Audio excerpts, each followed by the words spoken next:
So Gio just left the meeting. I'm assuming he'll be right back.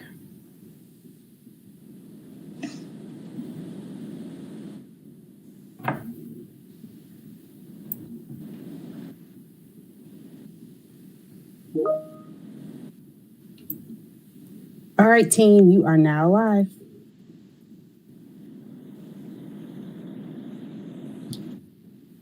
All right, Tony, you want to kick us off? Sure. Good morning, everyone. Welcome to this strange morning meeting, remote special meeting on February 5th.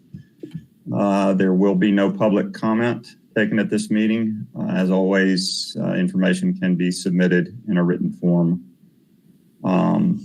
And we will begin with roll call. Chairman Hauser. Here. Vice Chair Archibald. Here. Commissioner Levi. Here. Commissioner Hoke. Here. Commissioner Kuhn. Here. And Commissioner Rodriguez. Here. All right, Mr. Chair, we have a quorum. And we'll move on with our unfinished business, which is voting on a few items, beginning with a zoning text amendment. Consideration of a proposed zoning text amendment to Chapter 7 of the Unified Development Ordinance, amending Articles 5, 8, 11, and 12 related to discretionary decisions in order to bring the city's development code into alignment with recent state legislation, 160D. Staff coordinating is Shannon Tuck. Thank you, Mr. Chair. This item, the commission heard on their regular meeting on Wednesday, this last Wednesday, February 3rd. At that time, the hearing was recessed and formally closed 24 hours later, so sometime Thursday evening. So this is the point now where the commission can just deliberate, ask any clarifying questions, or go ahead and make a motion and move forward with the vote. So I'm here to answer any questions. Janice Ashley, our city attorney, also assisted with this. So I think between the two of us, we'd be happy to answer any questions if there were any.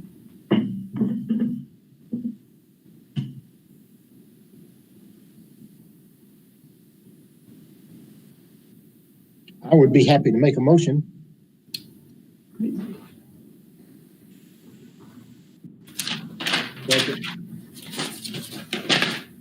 I would move to approve the proposed wording amendment to Chapter 7, Articles 5, 8, 9, 11, and 12 of the UDO and find that the proposed amendments are reasonable in the public interest and consistent with the city's comprehensive plan in that they promote responsible growth based on holistic decision-making and bring city ordinances into compliance with the new North Carolina General Statute regarding land use development, Chapter 160D.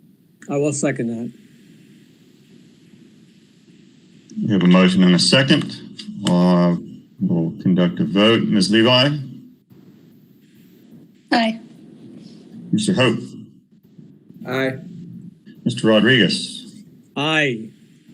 Mr. Kuhn? Aye. Mr. Archibald? Aye. And I will vote aye also. Motion passes unanimously. Next item on unfinished business is consideration of a proposed zoning text amendment to Chapter 7 of the Unified Development Ordinance, amending Articles 2, 3, 5, 8, 9, and 17 in order to adopt new standards regulating hotels. Planner coordinating review is Stacy Merton and Shannon Tuck. Thank you. So same, this item was, the public hearing was on February 3rd. Actually, the public hearing started back in September. You all may recall that. And there have been a couple of intermittent discussions and then concluded Thursday evening when the 24-hour period expired. So again, opportunity to ask clarifying questions, deliberate amongst the commissioners, and staff are standing by if there are any questions. I guess I have a question, and that is whether or not the ordinance has been responsive to the comments that were made by the AARRC and Downtown Commission. I can go ahead and answer that. We certainly heard the comments and we made some changes to the design review process based on those comments.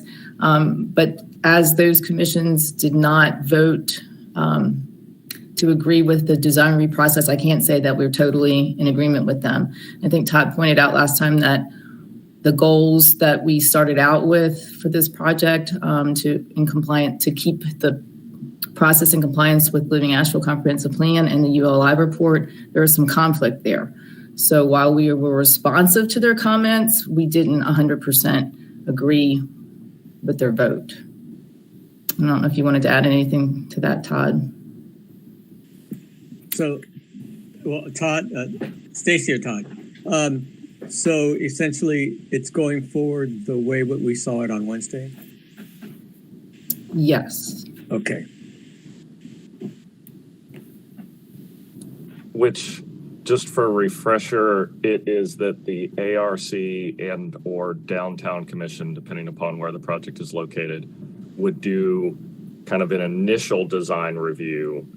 And then the final design review would be the joint design review, the new, I guess I should say, design review board. No, correct? the joint design review committee would do all the design review. The staff would present the project to both of those commissions initially, without the developer having to be at those meetings. I mean, they could be there obviously if they wanted, but we would take comment from those commissions, and that comment could include technical comments and design comments.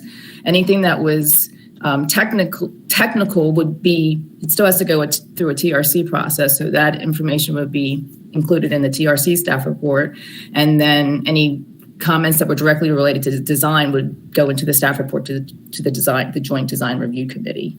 So, and I would add to that, like any non-technical comments that might have more to do with, say, like economic impacts or other kinds of concerns, that would be just reflected in the body of a staff report.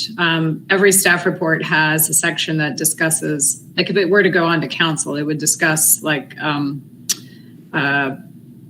what was discussed at these different commissions or different reviewing bodies. And we would be able to put some, if there was concern, we could say the River Commission expressed concern regarding the following, at their review. So they definitely have an opportunity to provide some input. And I guess that's what I was meaning. Maybe I didn't use the, yeah, that is what I was implying, was that they would still have a review or some. Right, they will would definitely have the look at it and opportunity. provide comment as they do now. Yes. Okay, and and I just want to say I do appreciate all the comments that we did receive, and I certainly appreciate the work that both of those design review boards have done for those two areas. This, I would say, this is kind of one of those where I am definitely torn between should those two design review boards be the final one, or should there be a joint one? And at some point, I know kind of design review in general for Asheville has come up before, and certainly with one of our past commission members, Laura Hudson, was certainly an advocate for it.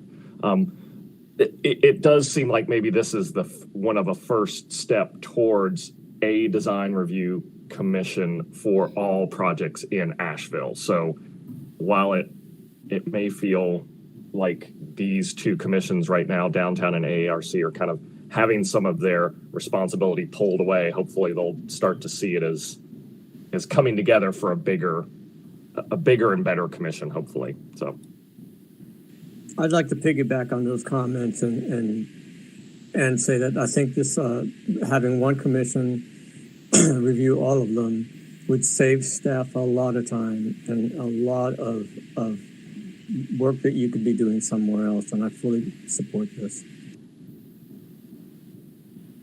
I would like to add that I think staff has really done an excellent job, considering I think the goalposts continued to be moved on them as this process moved along.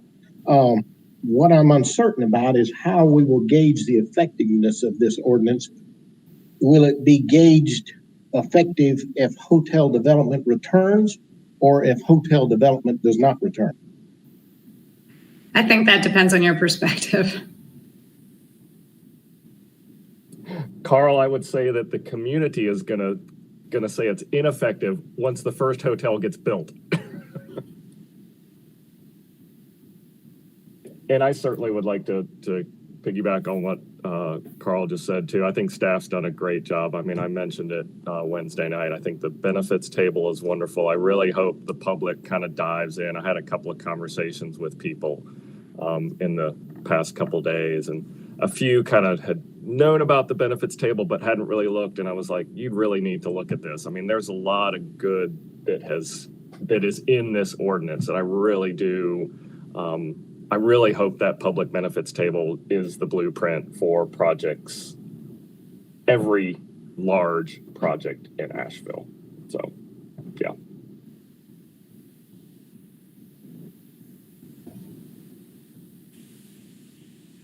I'd like to make a motion if we're ready. Go ahead. I move to approve the proposed wording.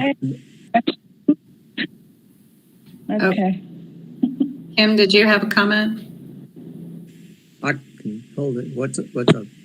Yeah, I wanted to ask about, is this table going to be used for council if and when something does in fact have to go to council?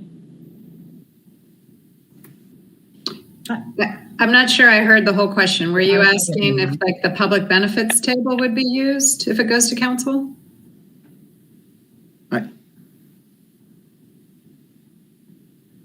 Kim, can you restate your question? That's correct. Okay. So I would say it's a baseline. So Yeah, I was wondering if a project goes to council, it's a conditional zoning, and they could. One reason you might go to a council for a conditional zoning is you're unable to meet one of the development requirements, and this public benefits table is one of those development requirements. So they could basically ask for a modification or an exception.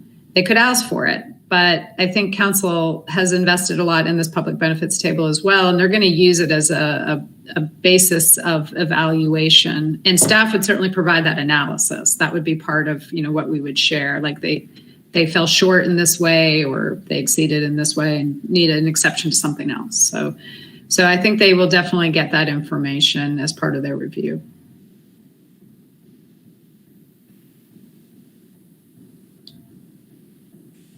Did that answer your question? Okay. Are there any other questions? I think Gio was ready for a motion. Okay. Hearing none, let me go forward. I move to approve the proposed wording amendments to Articles 2, 3, 5, 8, 9, and 17 of the UDO with the conditions that, number 1, the changes to the definitions to small and large hotels and the addition of the new definition of guest room, as presented by staff on February 3rd, be included, and 2, a revision to section 7-8-41D1. Change the density bonus for projects incorporating affordable housing by increasing the affordability period from 15 years to 20 years, and to make the same change in the residential expansion district. And find that the proposed amendments are reasonable, are in the public interest, are consistent with the city's comprehensive plan, and meets the development's needs of the community in that the amendment will, number 1, responsibly manage the growth of new hotels, number 2, offset impacts of hotels by incentivizing the provision of public benefits into new hotel development projects, number 3, promote quality architecture, building design, and placemaking, and number 4, provide a clear and transparent development review process for hotels. I'll second that.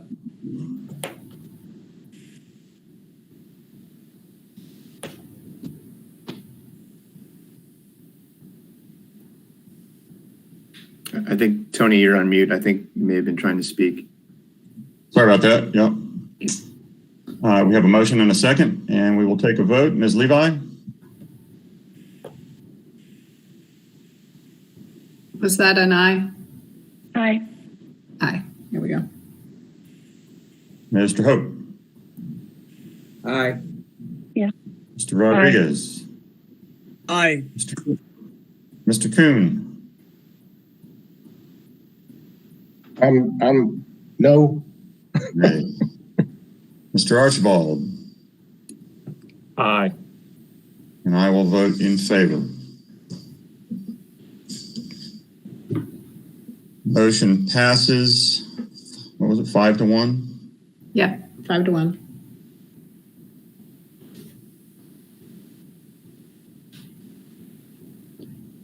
Our next item on the agenda is a zoning map amendment. A city-initiated request to apply a new hotel overlay district to certain properties located within the city of Asheville corporate limits. Planners coordinating are Stacy Merton and Vadila Satvika.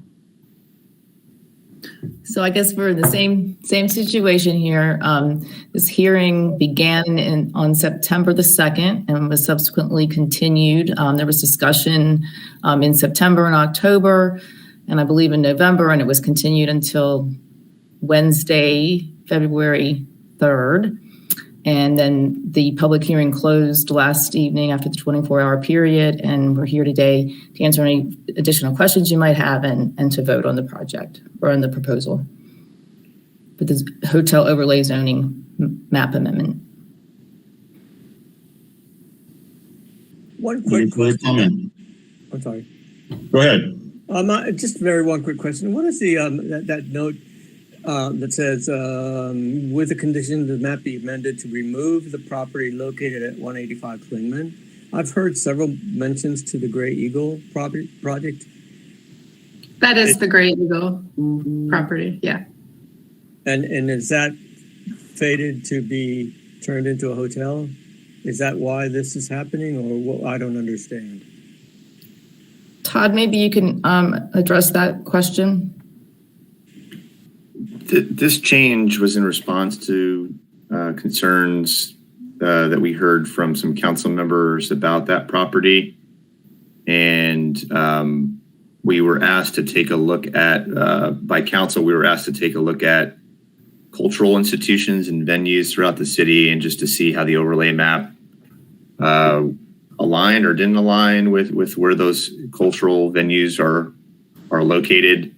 And after looking, at the map, we felt like the Great Eagle, may not be appropriate for zoning that would allow. It was just a small hotel, not a large hotel, and we are recommending to remove it. And we felt like this is not like a spot zoning type of situation. It was at the edge of our district, a small hotel district in the River Arts district. So the staff's recommendation is to remove that parcel from the overlay map. Thank you.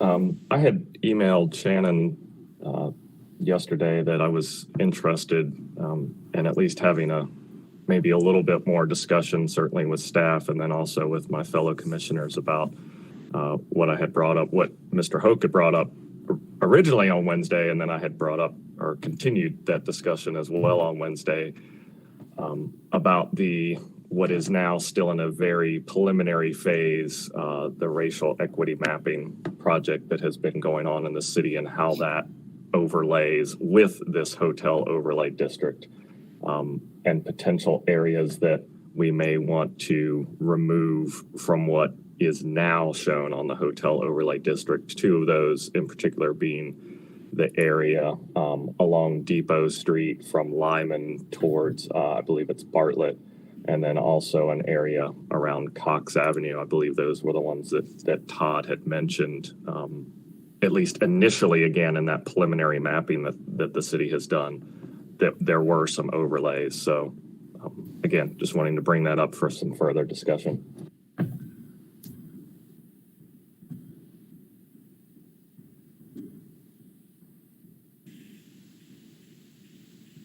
Are we ready for a motion? Well, I just want to make sure that in case any of the other commissioners wanted to discuss that further.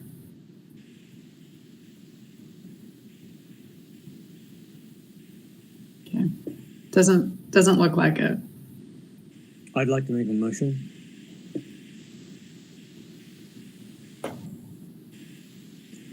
I move to approve the zoning action to apply a new hotel overlay district with the condition that the map be amended to remove the property located at 185 Klingman Avenue, the Gray Eagle property, from the overlay district, and that the request is reasonable, is in the public interest, is consistent with the city's comprehensive plan, and meets the development needs of the community in that it will, number one, encourage responsible growth that aims to control and offset impacts of hotels. Number two, limit the geographic extent of hotels to contextually appropriate locations. And number three, encourage historic preservation and adaptive reuse.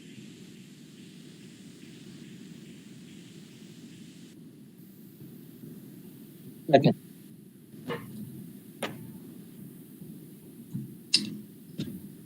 We have a motion and a second. We will take a vote. Ms. Levi?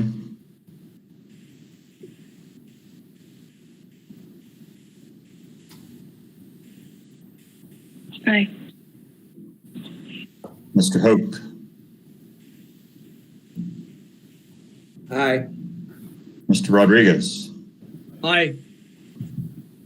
Mr. Kuhn? Aye. Mr. Archibald? Nay.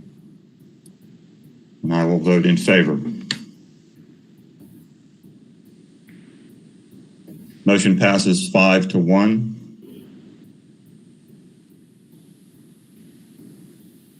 Moving on to our next zoning map amendment item, a request to assign an initial zoning designation of residential multifamily high density RM16 to a property expected to be annexed and located off of Oak Hill Circle and Moorcrest Road. The property is a 0.47 acre portion of PIN 962980783 as identified in the Buncombe County tax record. The owner is Boomville Properties, LLC, and the staff coordinating is Shannon Tuck. Thank you, Mr. Chair.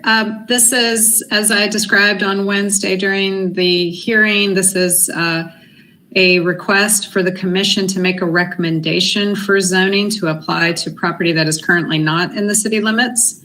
The property owner has petitioned the city to accept this almost half acre parcel or piece of a parcel into the city limits so that the developer could, have all of his property served by one entity rather than have it be split jurisdiction.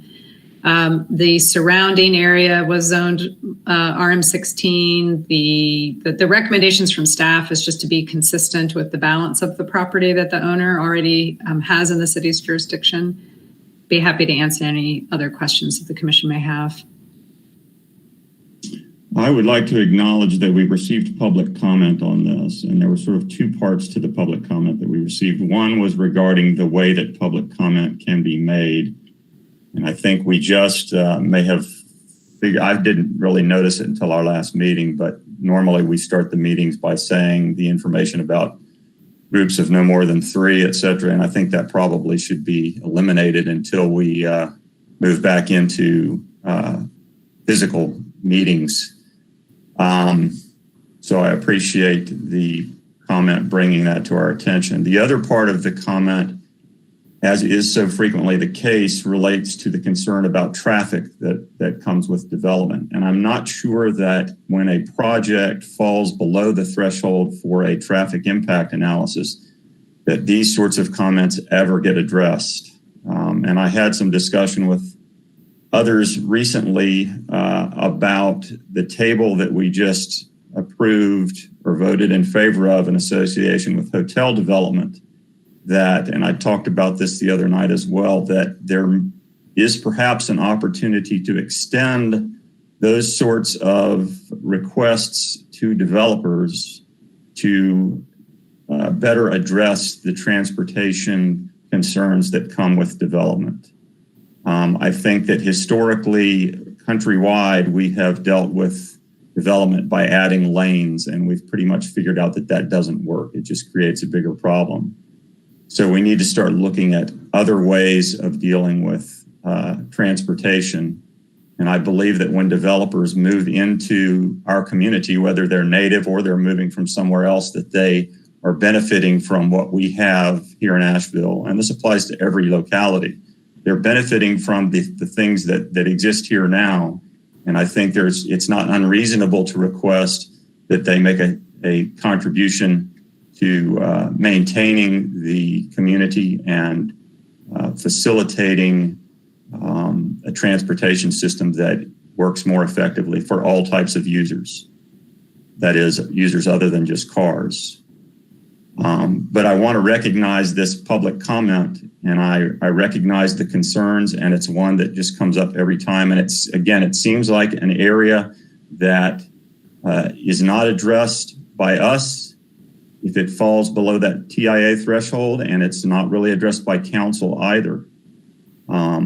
I would like to suggest that for this person that submitted this comment, that transportation will look at this more closely once there is a plan for a project.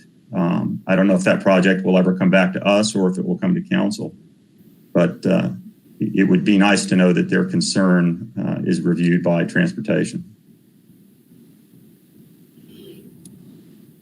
Thanks, Tony. Yeah, I was going to mention that person had made a public comment, and I certainly would second your comments, even to the extent that, developers shouldn't just be maintaining what we have here, but enhancing and improving what we have in regards to transportation.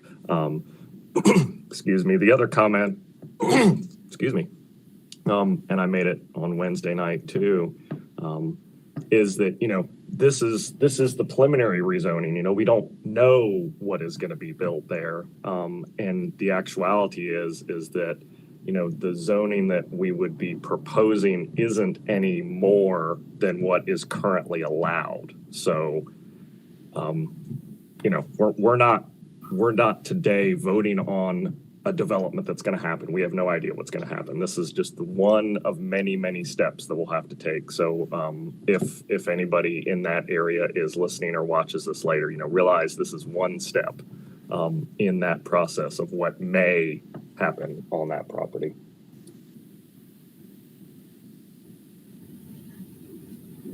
And I'll just say too that I did reach out to that individual who submitted that comment and thanked her for pointing out that text in our agenda that suggests that people could take 3 minutes for public comment, and that was confusing. So we did correct that for this meeting and moving forward. So we'll be sure to leave that language off until we can meet again in person. So you have to put something there so I know what to say at the beginning of the meeting, though. So. All right, well, I'll put something there. And just since we're talking about public comment, just for the record and for anybody who might be listening, all of the comments that were received, the emails, the letters, everything was shared with the commission and has been added to the meetings folder. So people who submitted emails, thank you very much. Everything's been shared with the folks who need to see them. Yes, thanks for saying that, Shannon. We probably should, and I'm glad Tony brought up the fact that we did receive that one comment. I wanted to make a point of that today. Like, since we're not meeting in person, people may think, oh, they're not paying attention. Well, we are getting these public comments, so your comments are being heard. So thank you all in the public.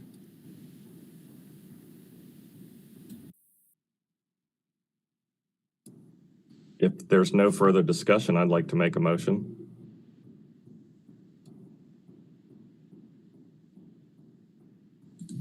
Please.